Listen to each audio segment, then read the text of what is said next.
playing our debut and just have fun as a football mindset.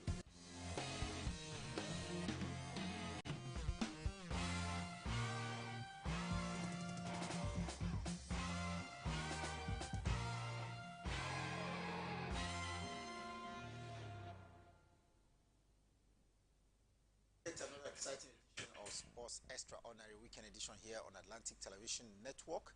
On this edition of the program, Israel Adesa, Nigerian New Zealander, retains the Ultimate Fight Championship title. And coming in from the wall of tennis, the center court at the Wimbledon is 100 years old. And coming in from the wall of football, there will be no African Cup of Nations next year. Details of these and many more will be yours when we return from the break. Stay with us.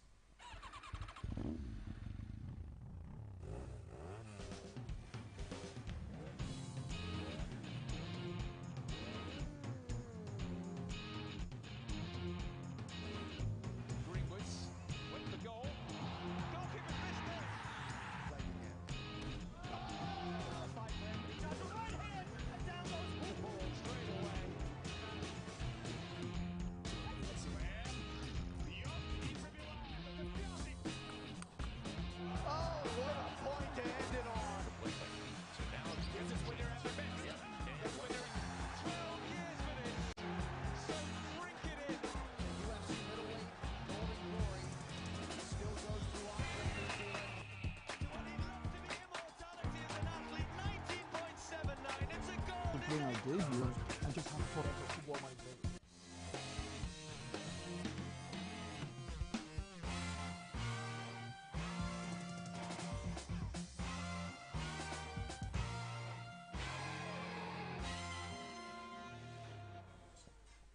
Welcome back. It's Atlantic Sports Extraordinary, and on this edition, I have with me Ekpo Temple. Nice to have you, Ekpo.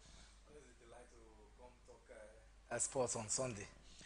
And there is Kelechi Clifford as well, a tennis expert, no doubt about it. That multifaceted Kelechi Clifford. Nice to have you. Yeah, thank you so much for having me on the show once again. Okay, let's start from the local scene here, and I start with you, Ekpo.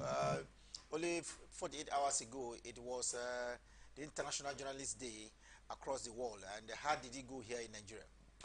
It was fine. Mr. Sunday Dare, the Minister of Youth and Sports, tries to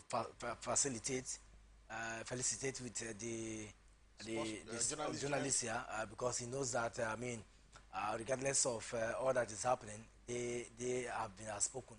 They speak with their pen and also trying to give a nice reportage generally. So I think without journalists, we can barely know what is happening. They make the ordinary man in the street gets to know what is happening. So in the area of sports, we cannot debunk the effort of journalists, sports journalists generally in Nigeria, in bringing updates, sports updates and events and happenings around Nigeria. So I think it's a nice one that he felicitated with them and try to ensure that they should synergize to ensure that we have harmonious growth in the sporting activities here in Nigeria, especially for his ministry.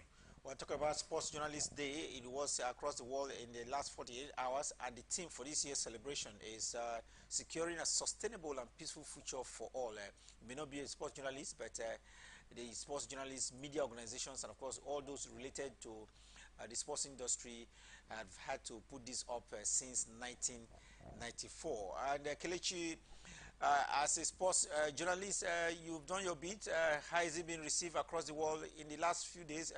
We know that even as way back as the 18th century, we had journalists, maybe just one or two. But now the sports journalism is compelling. Even in the news, you must have tidbits of sports as well.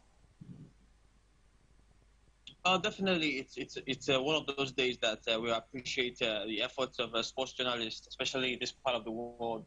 It's really been interesting. Of course, the number increases as the day goes by. We have so many well-grounded journalists, of course, in this part of the world, and the efforts have definitely been commended. And it's just one of those ways that we can encourage and support all the efforts that they've put in the last couple of years. And it's been really interesting to see that it's actually good in this part of the world, and hopefully that it can continue in that fashion as well. Okay, let's quickly go to the Ultimate Fight Championship we had last night, or the early hours of this morning.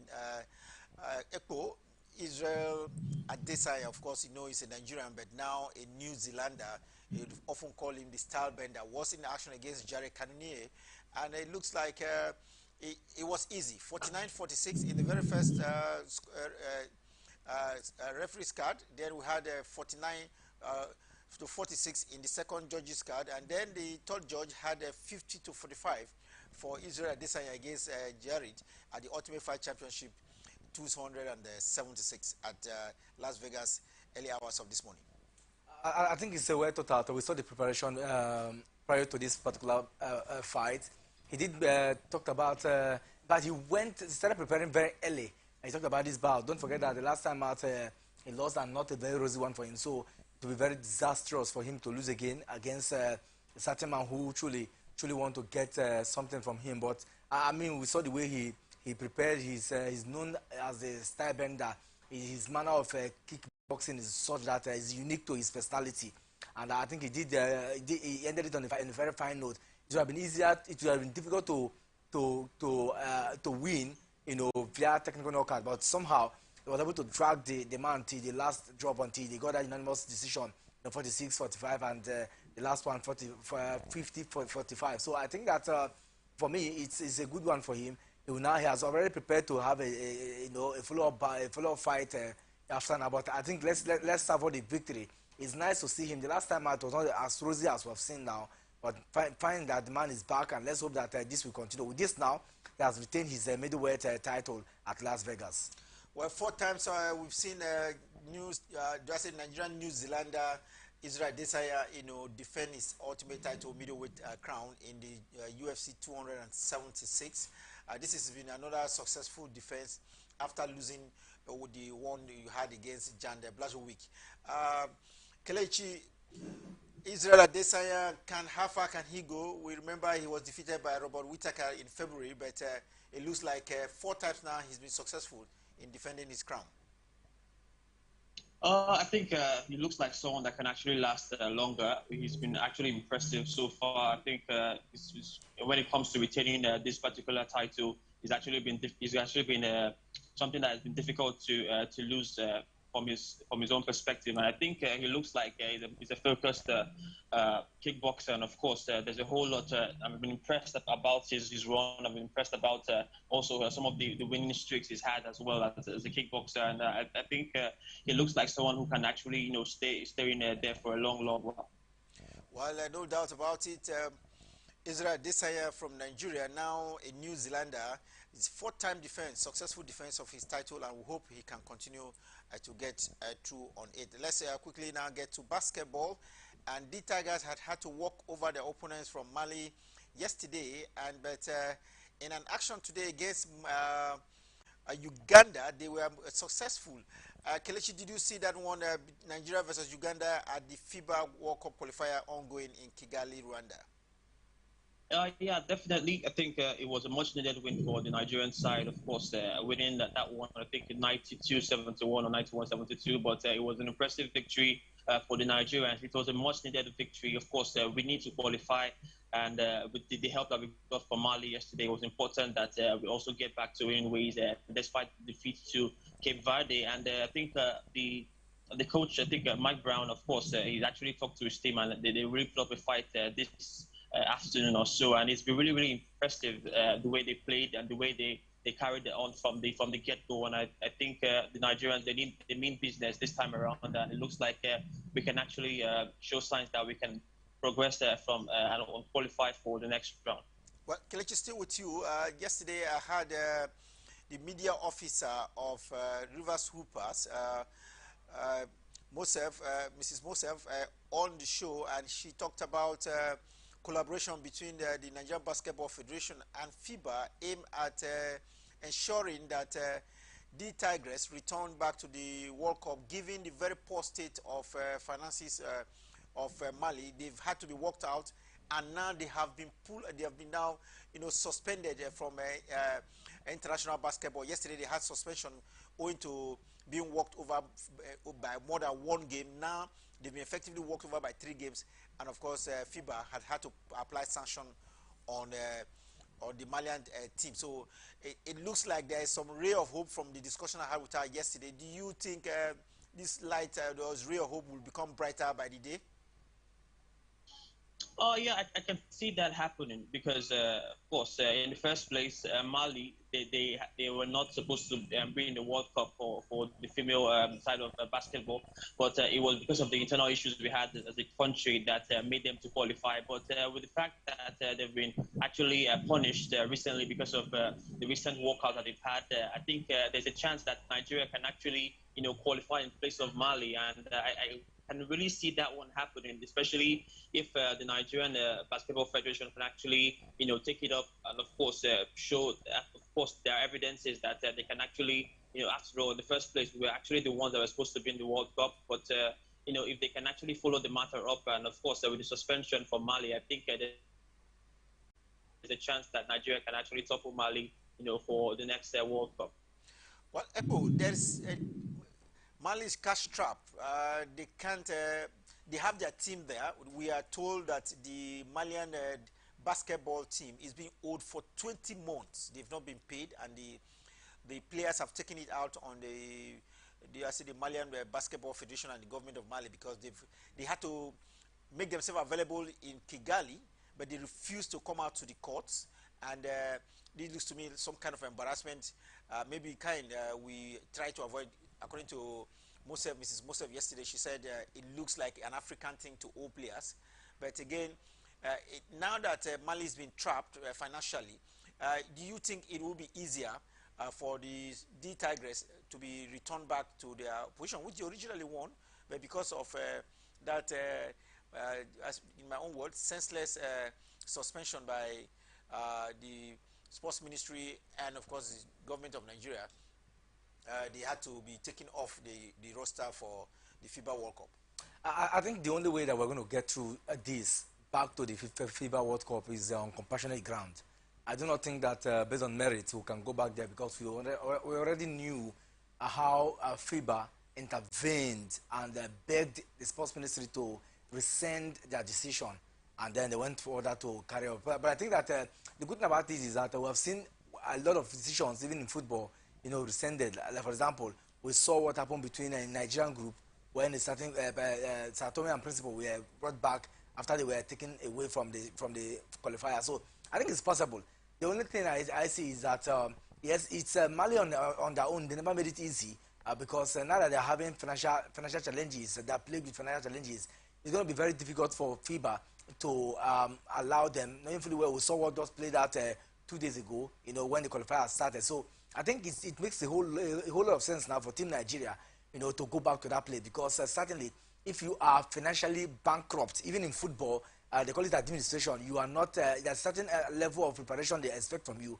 And if at the level of the men category, a common qualifier, they are unable to meet up to the demands, it's going to be very difficult to even fund, a World Cup game. So I think that for now, Nigeria can leverage on this opportunity, knowing fully well that if they are suspended, it's going to be an avenue for Nigeria to play, and based on compassionate ground, they can allow them to come in. And it's timely, just like we also came into these qualifiers. It's timely. We still have a whole lot of time, and knowing fully well that the romance between Nigeria and MBBF, Sports Ministry, and FIBA is on. I do not think that they will wash the bathwater with the baby. I think that FIBA somehow will consider based on compassionate ground.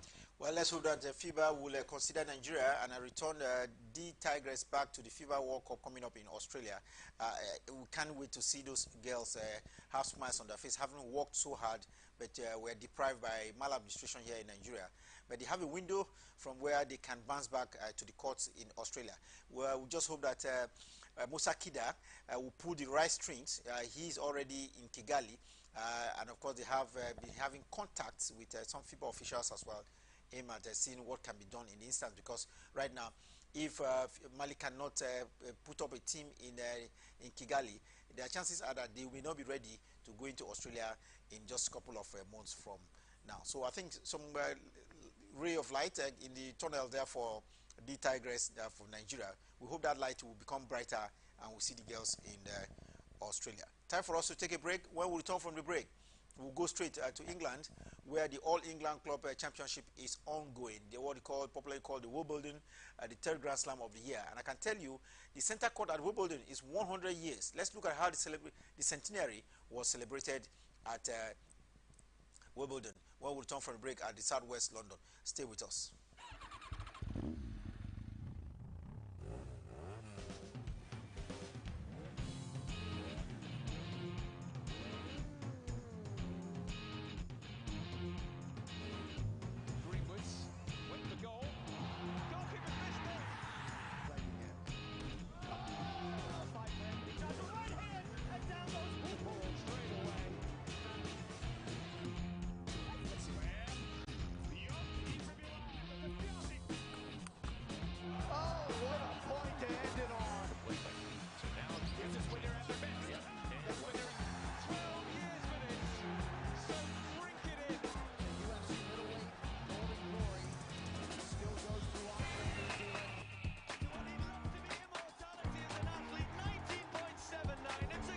Playing our debut and just have fun as a football mindset.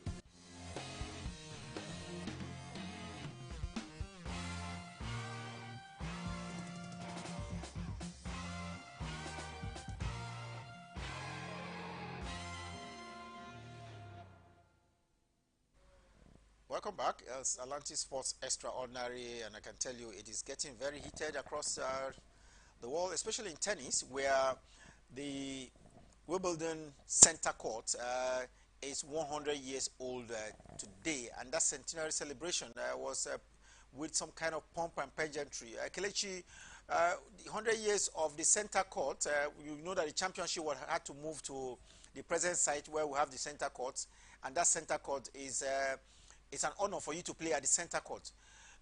To celebrate the 100 years of the centenary of the Center Court. We saw some celebrated and, of course, renowned tennis players at that Center Court earlier today. There was Roger Federer, John McEnroe, Novak Djokovic. There was Billie Jean King as well, Venus Williams. Top stars, top tennis stars, both playing and non-active at that court to celebrate 100 years. What do you make of it? It was actually a remarkable day, of course, for tennis. 100 years of the Center Court, really, a special place to play. Some of the big names, like you mentioned, Rod Laver, Venus Williams, McEnroe, all of them, Billie Jean King, all of them who've actually, made name for themselves, especially in singles and, of course, in Wimbledon as well.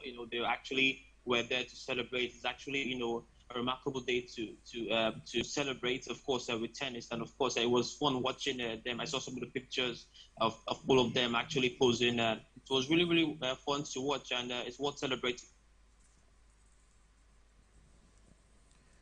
We seem to have lost a little bit of contact, but we hope we can rejoin as well. Okay. Yes, Kelechi.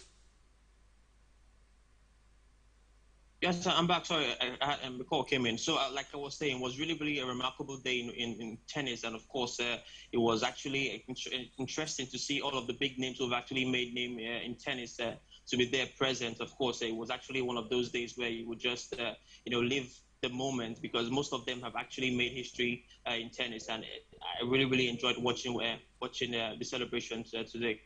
Well, to celebrate, just before that, we saw Heather Watson lose. Heather Watson, of course, she's British, but I think the British gang has been giving some light because Cameron Norrie has just won. He has taken out the American Tommy Paul. Do you think this is a way to celebrate the 100 years as well? Because this is the first time we're having Cameron Norrie in the quarterfinals of the British All England Club Championship, which is the Wimbledon.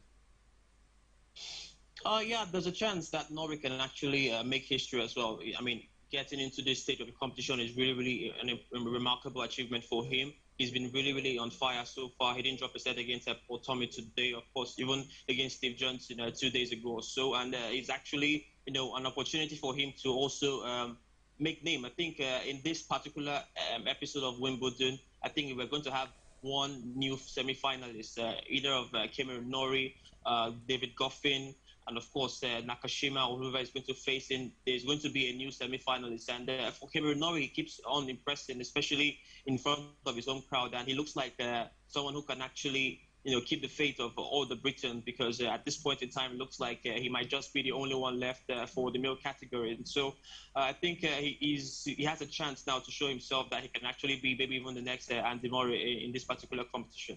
Well, Cameron Norrie into the quarterfinals of the Wimbledon. This is the first time in 3 years we are seeing a British. I think the last was Jonah Conta in the semi-finals for the male. Last time we saw a British male at the quarterfinal of the Wimbledon was about 5 years ago, and that was when we had Andy Murray in the quarterfinals of the Wimbledon. So I think it's a good way to celebrate this centenary, of the center court. But Epo, let's look at some of the results we had coming in from the center court. Rafael Nadal had to struggle, but he was able to take out his opponent in the straight sets. Yeah, for Rafael Nadal, it was a very tough one for him. No one saw that one coming because it was not as easy as one would have 6-1, expected. 6-2, 6-4. Yes, but then somehow I think we saw a better outing than the one we saw, in the third round, before this particular one. So for me, I think that he was strong on the day. When you have a very strong contender, you expect that you put in everything possible to get it done and dusted. For Rafael Nadal, I just hope that with this win now, that will prepare him. It was a very little one yesterday, but somehow he managed himself to get that one through. So let's hope that in the coming days, he will be able to get himself back to track. Rafael Nadal is still pushing on at the Wimbledon. And Kelechi, you looked at his match fitness. This is the first time we saw him in a straight set win, 6-2, 6-1, 6-4 against Lorenzo. Lorenzo doesn't look like a very tough opponent, but yet this is the third round, and his qualification for the round of 16 is a big one, if you ask me. But can you look at his match fitness coming off that his leg injury concern? I think the results shows that he's actually fitter and, of course, more in better shape in comparison to the games he had against Berankis and, of course, Francisco Cerundolo, where he had to pick up his set. Winning the straight set just tells you that it looks like he's playing better. There is less concerns for the injury that he's always complained about. And Lorenzo Sonego definitely is no pushover. He's someone who can actually grind out results. He's beaten Novak Djokovic, I remember, 2 years ago. And he's someone who can actually push one of the best players to the edge. But Rafael Nadal actually played well yesterday. Of course, there were some controversial instances in that game where he had to call Lorenzo Sonego to the court and tell him to reduce the way he grunts during the play, and that actually affected Lorenzo Sonego because it was actually 4 at that moment, and Rafael Nadal was actually able to break and then get the victory at the end of the day. But at the end, it was one impressive win for Rafael Nadal, and it looks like he's really, really fitter and playing better right now. And of course, this is the type of result you expect from Rafael Nadal, playing in straight and winning in straight set in comparison to the first 2 games he had. But I think it gets better for Rafael Nadal as the games progresses in Wimbledon. Well, I think there's some good news, but just before we get out of Wimbledon, COVID-19 is still having some effect on the Wimbledon, because yesterday we talked about 4 players not being able to be part of the event because of established cases against them. The COVID as well has affected Navratilova of appearing at the centenary event because she had COVID. She is one of the, let's say, the most winner at the Wimbledon. She's won 9 times at the Wimbledon. I don't know what to make of COVID and its effect this year's Wimbledon. COVID, I think it's really, really affected the game of this particular Wimbledon tournament. We've seen so many players like Marin Cilic, Batista Agot, even semi-finalist Matteo Berrettini actually pulled out because of COVID. Also, some female players as well who've actually been affected by COVID as well, who've actually had to pull out. It's really, really affected this particular one, because some of these names who have definitely had enjoyed themselves, especially for Matteo Berrettini, who would actually be looking to win the first Grand Slam. But I think in as much as there is COVID, I think there's a chance that they can actually just, be able to withdraw, take the right medication, of course, examine themselves, and they can actually get back to playing tennis again. It's not like a death sentence or anything. It's just one of those sad situations where they have to, be held back from playing a tournament. But I think it has really, really affected this particular Wimbledon tournament, and it's a shame that some of these big names you'd have expected to see cannot take part in this one. And that's my take on this particular COVID story. COVID-19, they are hampering some color at the centenary at the Wimbledon, as well as ensuring that about 4 top players can no longer be part of the tournament. We hope that everything has been done to arresting the surge and effect of COVID-19 at the 2022 Wimbledon Championship, where there has been some interesting results. Do you have any other surprising, do I say upset or maybe a spectacular performance at the courts at Wimbledon, Kelechi? Yeah, for I'll start with the woman. Yelena Ostapenko was actually crashed out, losing today to Tatiana. I think it was actually one of those results you would not really expect, because right from the get-go, I thought Ostapenko was definitely going to get maybe even push her way to the final. But I see that as a huge upset today. And then for the men, I think Carlos Alcaraz is down by 2 sets against Yannick Sinner, and of course it's 5-all in the third set right now. It'll be really interesting to see if Carlos can actually dig himself like he did against Jan Leonard Struff in the first game. But I really don't see that one happen, because Yannick Sinner is definitely an evenly matched player. They're about young. They are also both players are young players, and of course Yannick Sinner has more experience on grass than Carlos Alcaraz, and it will be interesting to see if Carlos Alcaraz can come back from this one. But that is really, really going to be a huge upset this evening. Well, a huge upset expected this evening at the Wimbledon. Let's hope that we can get you more just before we run out of the studio. But for now, we'll have to shift gear to Formula One. It is the Silverstone event in England, and I can tell you it has produced some exciting results. But first, before we look at the results of the Wimbledon, I'm sorry, the Formula One at Silverstone, Expo, there was an incident just on the very opening lap where there was a crash that sent 5 drivers out of the Grand Prix in Silverstone. A very unfortunate one today. Very unfortunate one, and the person never saw that coming. But I mean, when things like this, we all know that sometimes things like this are bound to happen. When they happen, it's at the detriment of some drivers, while some would laugh at last. And somehow, Max Verstappen, happened to be part of those persons that will not be laughing last, because he came 7th at the end of the race. But I mean, good one for Lewis Hamilton, who of course started the race on the 8 laps. He was leading. But I mean, not a very good one. It has never happened. I think I can't remember when last we saw such a huge one like this. When it comes to accident and the car, hitting themselves at the British Grand Prix. But like I said, it's unfortunate. I hope that the British organizers will look into it deeply, because it's not some sort of thing you want to see. But it's expected. When you are already in the middle of the year, you just think that with more races to go, some drivers, truly want to get something. They want to write their name in gold, and it's the anxiety, that anxiousness to start early to win might have also resulted to it. So I think that's what just played out. But I mean, thanks to the fact that some strong drivers took advantage of what has happened and were able to get at least a good finish for their constructors. Drivers, of course, coming off that Alfa Romeo's very disturbing crash. It's not good to show, but that's what it is. It was a crash that looks life-threatening. We'll have full details maybe on a subsequent edition of our program. But Kelechi, this is a first win for Carlos Sainz of Ferrari. Ferrari has a record of most wins at Silverstone. They've continued there today. But the difference here is that Carlos Sainz is having his first Formula One win in his career. What do you make of it? I think he couldn't be a happier person today. Of course, he's definitely going to be elated right now. I was following up with the post-match conference. He said it's something that's going to live with him forever, and he's not going to forget this day. So I've been impressed by Carlos Sainz. He showed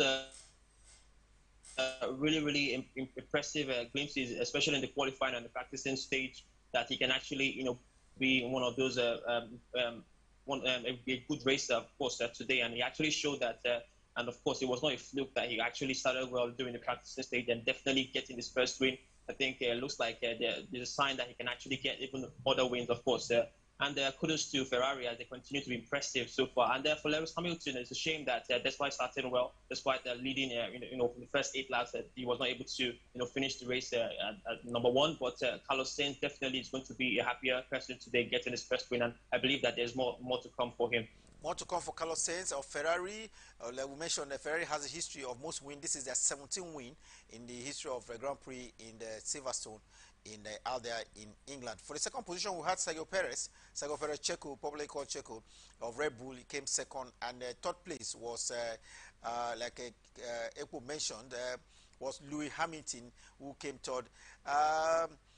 Lewis Hamilton back. This is his home ground, and before then we saw some kind of a protest. Kelechi, some fans were protesting what happened to him last time. They were booing it. The protest. There was protest on one hand, and then there was booing of Red Bull Max Verstappen because of how he won last year over their home favorite Lewis Hamilton. What do you make of the fans who booed Max Verstappen of Red Bull? Of course, they would not be happy with the fact that their countryman would not they have not won the particular Grand Prix. They would definitely want to see Lewis Hamilton win this one. Of course, we understand that most English fans can be really, really passionate. They definitely take sports really seriously. Of course, booing Max Verstappen, of course, even other drivers could just show you that they definitely are not the favorite. They don't really like this particular race, or they would not want to see anybody who's not Lewis Hamilton winning this particular British Grand Prix, and I cannot really understand why they did that. And of course, it's something that is really common, especially for British fans. Well, British fan booing Max Verstappen there, but that does not stop Max Verstappen, from leading on the championship by 34 points. Again, I can tell you he didn't do particularly so well at the Silverstone because he came 8th. Max Verstappen coming 8th, but still leader on the championship table.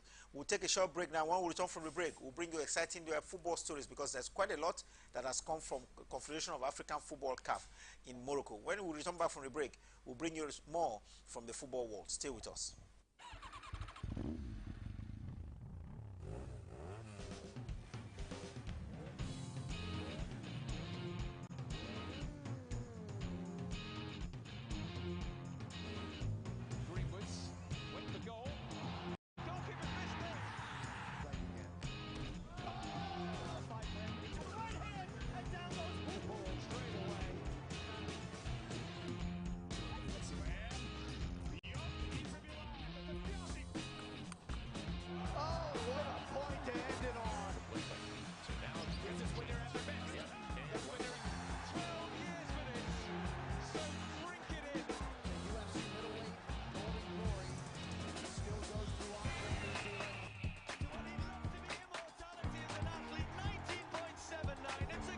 Doing our debut and just have fun as a football manager.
Doing our debut and just have fun as a football manager.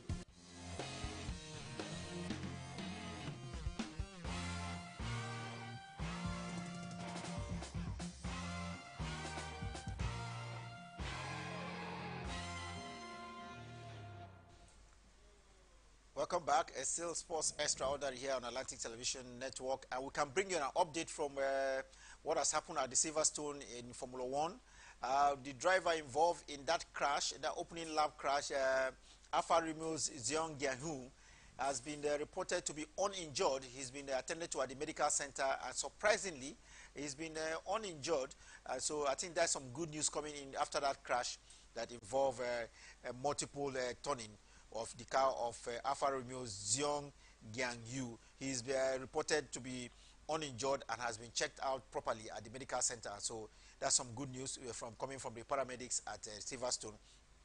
But we are equally told that Williams driver Alex Albon was flown to the Coventry Hospital for precautionary checks after he was involved in yet another separate accident out there at Silverstone. So I think that is the latest coming in from Silverstone, where we had the British Grand Prix, where we told you equally that it was Carlos Sainz of Ferrari that won with a return of Lewis Hamilton in the third place position on the podium at the Silverstone. Let's now go to football, and we'll start on the local scene where Rivers United, yes, they have won the league, but they continue to make record because they won Kano Pillars by 1-0 today, and so the increase on the number of points they will have at the end of the season with 2 more games to go. They can still add more in terms of points there. But Epo, you have some of the other results. We know that Mountain of Fire, they are relegated, but yet again, they did. I'm not sure they fought well today. Yeah, they did not fight well, especially at home when you expect them to win at the Soccer Temple. They lost scandalously there, even if it's a slim margin. But for Niger Tornadoes, a good result for them because they now have 2-1 win against them in Lagos, and I'm not sure that will be pleasing to the fans of Mountain of Fire and Miracle. I think this one now has really taken them back, because as it stands now, they need to, even if they are relegated, one would have expected that there will be a penalty to Niger United, who are also fighting to escape relegation. So I think that with this result now, 2 more games to go, you just about say that for Mountain of Fire and Miracle, it is done and dusted. For them to have lost at home, it's certainly no hopes for them. Even if they have a slim hope of helping other teams, their own, I think for Niger Tornadoes, this point will really help them in their chase for to regain status next year in the MPFL. Just having a report, still with you, Epo. We have a report from Aman Okeonubu that the coach of Kano Pillars refused to be part of the post-match briefing. Do you have any reasons for his non-appearance at the press box? Yes, I think OG Duru scored a penalty at 90+3. That's 3 minutes after normal time, and that penalty to them was a little bit of fishy for them. So they felt that penalty shouldn't have been called. The referee shouldn't have called for that win. Maybe to have ended goalless. That's what they expected. But that goal, he wasn't happy because it was a 4-time added time, and he would have wanted it to end that way. Fortunately for Rivers United, they had a way to mastermind the win, even if it's a penalty. But that would really help them get their point and create more history for themselves. So, Ademan, not a very happy man, and that was why he absconded or decided not to be part of the press conference after the game ended. Kelechi, let's look at the race to qualify for the CAF Confederations Cup. Enugu Rangers, Remo Stars, Kwara United, and I think 2 other club sides have been in the fight, especially Enyimba as well, on who gets that 3rd place position, because we now know that it's going to be Rivers United and Plateau United in the CAF Champions League this year. But the race for who gets the only ticket in the CAF Confederations Cup has been very hot. We have been told how Aqua United, of course, played at a goalless. Just say, was it goalless? Rangers too, I think, had not a very good result this weekend. But Kwara United were 3 goals winner. Which of the teams do you think have a brighter chance of getting that CAF Confederations Cup ticket? I think Enugu Rangers, of course, they've been there 3rd for a long period of time in the NPFL. Though they didn't get a good result this weekend, I think they lost away from home. But apart from that, I think with the 2 games remaining, I think they should definitely close things out. I think they'll be really more consistent. I expect Kwara United to also put up a fight as well. They won today. And of course, they will definitely be eyeing that spot as well. But for Enugu Rangers, they've been more of the consistent side amongst the teams you mentioned. And I think that Enugu Rangers will definitely want to fill in that 3rd position spot. And I believe that they can be the ones to actually do that. Okay, Echo, just one word. That race for that 3rd place position, which of these teams, Kwara United, Rangers, Aqua, Enyimba, which of them will get it? I see Kwara United, even if I want to agree with Clifford that Enugu Rangers have been very consistent. They drew at home, not a very good one at this stage of the competition when you just know that they have two more games to the end of the season. I had expected them to win this one because they are currently trailing Aquara United because of their win today, 3-0 bash in a clear 7 of intent from them. That from that Warriors, I think they truly want to get a continental piece. And I mean, the last two games will be a decider. But for now, you cannot but say that it's still very open for Eyimba Football Club, the Kwara United, and the Enugu Rangers. And at the pole position as it stands now, I think it is Kwara United who hopes that they can win the more games. If they have one more games to play at home, and if they can win that one, regardless of what they play away, it will be very difficult for Enugu Rangers to topple them for that sole ticket. Okay, let's quickly go across to the rest of Africa now. And CAF come out with some major decisions in Morocco. In Morocco, Kelechi, we have the CAF president Mosepe from South Africa. FIFA president Gianni Infantino is in Morocco as well. And CAF had its meeting, and some key decisions were taken. And there is first, let's start with the one that concerns with the FIFA president.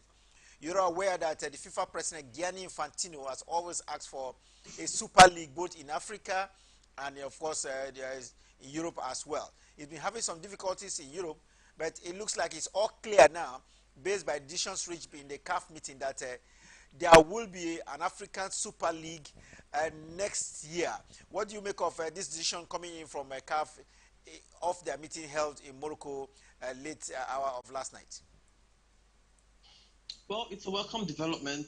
We've talked about the Super League several times, although it didn't really work out in Europe. Of course, it was kicked out. It was fought, Sam Stanley. But for Africa, I think it's actually going to be really exciting to see how this one it actually comes in, because there've been several competitions in Africa, but the Super League we've never had it before, and it'd be interesting to see how the Super League what is all about. And of course, it just gives more room for more competitions, more fun.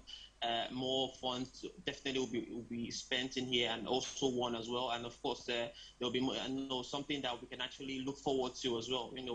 These are exciting competition. The Super League is something that I really don't have anything against. Of course, even though it didn't really work out in Europe, but for Africa, I think it's something that is going to really excite some of these African clubs, and I'm really looking forward to seeing it happen. Well, still with you, Kelechi, talking about the Super League in Africa, decided by CAF last night in Morocco.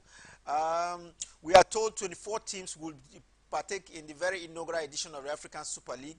100 million US dollars will be the budget size of this competition, the African Super League. If the winning team will have over 10 million US dollars as the prize for winning the first edition of the Super League. Are you really thrilled by the amount of money that has entered into this competition? Because we are even told further by Mosempe, the CAF president, that there are a lot of businesses very interested in the African Super League. That is a whole lot of money we're talking about. I mean, especially for the first edition. So I think it's really, really going to be encouraging. Africa definitely, is a place where there is a whole lot of issues when it comes to funds. So this is actually going to be worth fighting for. I think the prize money. Last night in Morocco, we are told that the 24 teams will be determined by FIFA ranking. So it has to be the first 24 top African teams here as ranked by FIFA.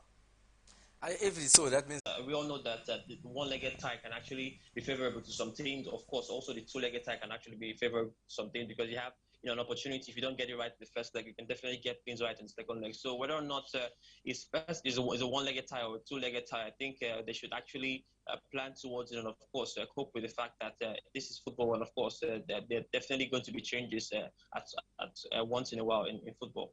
We're just running out of time, so we'll be quick on this one. But maybe I'll start with Echo Temple.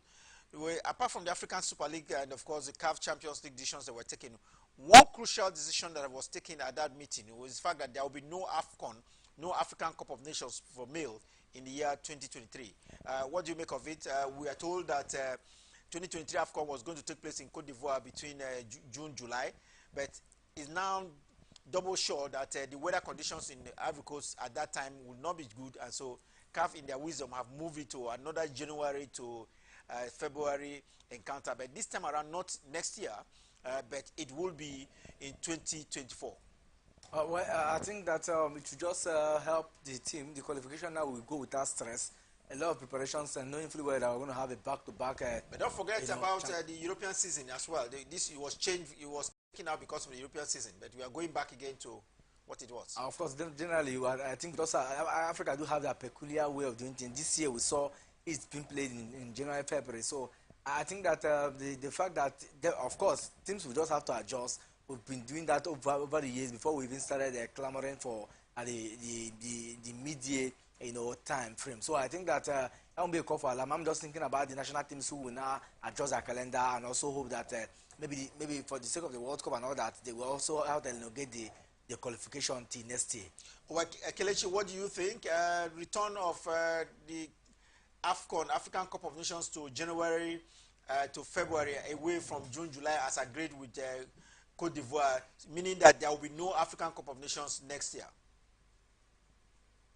First of all, we're all expecting to have the AFCON next year, but it's a shame that it's definitely going to be holding. But I think on the flip side, we're used to the January-February window of the AFCON, which is actually something that has been, we've been used to, and so having the AFCON during the during the summertime is actually kind of weird. So I think whether or not the decision is based on the weather condition not being favorable in Cote d'Ivoire, I think whether or not it's another decision, another reason for, I think it'll be best that it's been shifted and held in January, February, because it's something that is definitely going to be, or most African players are actually used to. Having it in June, July definitely is going to alter, some of the leagues in Europe. Some of the key players definitely would be missing, and of course, January is something that they're definitely used to, sending out the African players to take part in the African Nations Cup. So I think it's actually good for the game that is being shifted to 2024. Well, we have to wrap it up at that point. And our sports extra honor for this evening couldn't have been any other than the Tigers. The Tigers, of course, winning their counterparts from Uganda, and have, of course, ensuring that they secure their top position in Group A at the FIBA qualifier ongoing in Kigali, Rwanda. So the Tigers of Nigeria, the male basketball team of Nigeria, is no doubt our sports extra for this lovely evening. I would like to say thank you very much to Kelechi, and of course to Epo for being part of the show, and of course say that we can still continue to interact. If you're on Twitter at Atlantic TV Net, then if you're on Facebook and YouTube, let's interact at Atlantic Television Network. If you're on Instagram, no problem, we will continue our interaction at Atlantic TV Network. Remember, peace and unity are clearly the pathways to progress. Enjoy here on Atlantic Television Network.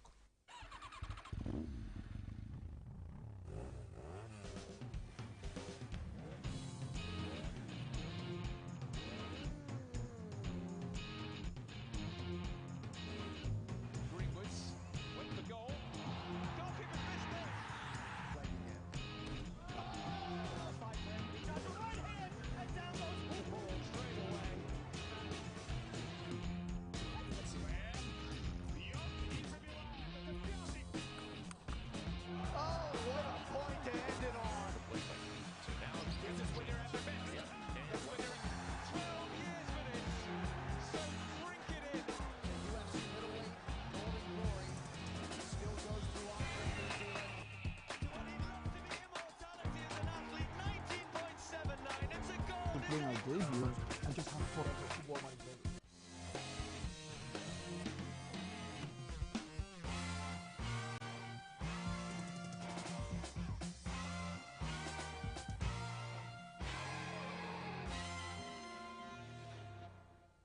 Meet the people making the difference in our time on ATN Icons. Here, we present you legends celebrated for their heroism in different fields and serve as role models today. ATN Icons, showing every Sunday 8 p.m. to 9 p.m. on Atlantic Television Network, StarTimes DTH channel 194, ATN Live on Google App Store, Facebook Atlantic Television Network, YouTube Atlantic Television Network, Instagram Atlantic TV Network, Twitter Atlantic TV Net. For sponsorship 0810 634 1777. ATN Icons, celebrating the giants of our time.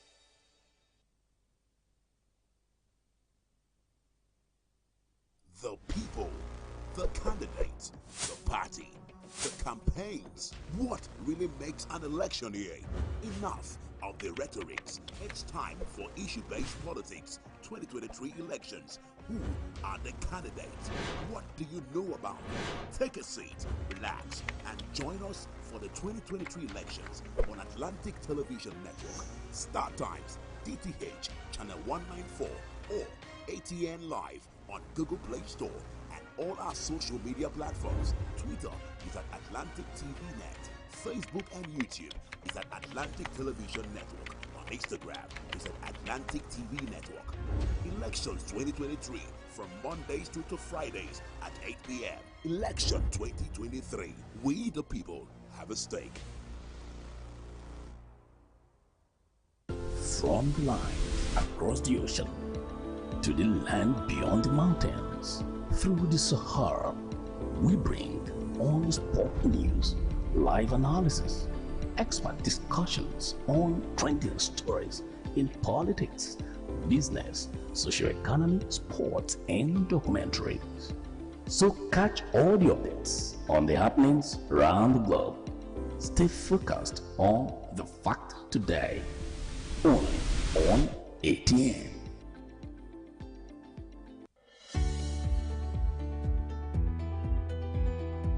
People into the country illegally. That is amazing. Honorable You human on the point of order. Honorable